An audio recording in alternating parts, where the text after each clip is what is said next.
नमस्ते दोस्तों। आज हम बात करेंगे पेट दर्द के बारे में। बताना चाहूँगा आपको कि एक नॉर्मल समस्या से गंभीर समस्या तक पेट दर्द कैसा होता है। अगर पेट दर्द आधे घंटे 1 घंटे दर्द होकर बंद हो जाता है तो एक नॉर्मल समस्या में ली जाती है। लेकिन अगर यह कंटिन्यू होते रहे रोगी को और साथ में उल्टी जुलाब और अपने जो है पेट है एब्डोमिनल है उसके अलग अलग भागों से दर्द आए तो अलग अलग तरीके से उसको डायग्नोस करना रहता है, जिसके बारे में मैं आपको बताऊंगा।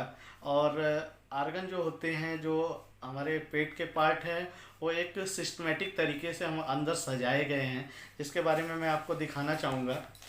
देखिए, इस तरीके से हमारे पेट के अंदर ऑर्गन सजाए रहते हैं। राइट साइड ऊपर वाले भाग में लीवर होता है, पित्त की थैली रहती है। बाएं भाग में हमारा पेट होता है, स्टमक बोलते हैं उसको। स्प्लीन होता है, बीच में अम्बिलिकस होता है, जिसको नाभि बोला जाता है। ये छोटी आंत स्मॉल इंटेस्टाइन और लार्ज इंटेस्टाइन होता है। बड़ी आंत और छोटी आंत ये अपेंडिस होता है। राइट साइड लोअर भाग में नीचे वाले भाग में अपेंडिस होता है।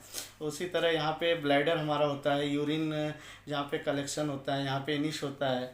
लेफ्ट और राइट नाभि के बैक साइड में दोनों साइड में अपनी किडनियाँ रहती हैं, दोनों लेफ्ट और राइट।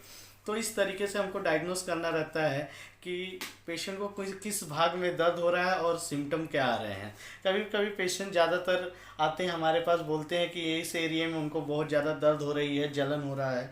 तो ये फूड पॉइजनिंग के भी केसेस रहते हैं और पेशेंट को उल्टी होता है। और एक इसका एक और हिस्सा होता है कि कभी कभी यहाँ पे बहुत ज़्यादा जलन और दर्द होना, हार्ट अटैक के भी सिम्टम रहते हैं। अगर पेशेंट हमारे पास आता है, बोलता है नहीं इस राइट साइड में ऊपर वाले हिस्से में पेन हो रहा है, तो हमको डायग्नोस करना चाहिए या जो भी इन्वेस्टिगेशन है उसके हिसाब से देखते हैं। जो इस लोकेशन है उसके हिसाब से हम देखते हैं कि पेशेंट के लीवर में सूजन हो सकता है, पित्त की थैली में सूजन हो सकता है, पथरी हो सकता है। ये सब चीज़ें इस हिस्से में दर्द होने की वजह से होता है। अगर राइट साइड नीचे के हिस्से में दर्द हो रहा है, बहुत ज़्यादा नीचे के हिस्से में दर्द हो रहा है कोलन साइड में, तो हम उसको अपेंडिसाइटिस या हर्निया भी डायग्नोस करना चाहिए क्योंकि ये यहाँ पे हर्निया और अपेंडिसाइटिस होता है। अगर अम्बिलिकस के नीचे इस हिस्से में दर्द होता है तो छोटी आंत में सूजन होना या इन्फेक्शन होना हो रहता है। और कभी कभी पेशेंट हमारे पास आते हैं लेफ्ट या राइट, बोलते हैं पेन हो रही है, हमको उल्टी जैसा नौसिया हो रहा है, उल्टी जैसी फील हो रही है। और वो दर्द कभी कभी यहाँ से होते हुए नीचे तक जाता है और जलन भी होता है। तो यह रीनल कैलकुलस के भी सिम्टम रहते हैं। तो इस तरीके से एक प्रॉपर डायग्नोस किया जाता है। पेशेंट के को पूरी हिस्ट्री ली जाती है कि उनको क्या क्या हो रहा है, क्या सिम्टम आ रहे हैं और दर्द कहाँ किस हिस्से में हो रहा है, दर्द के साथ क्या सिम्टम आ रहे हैं।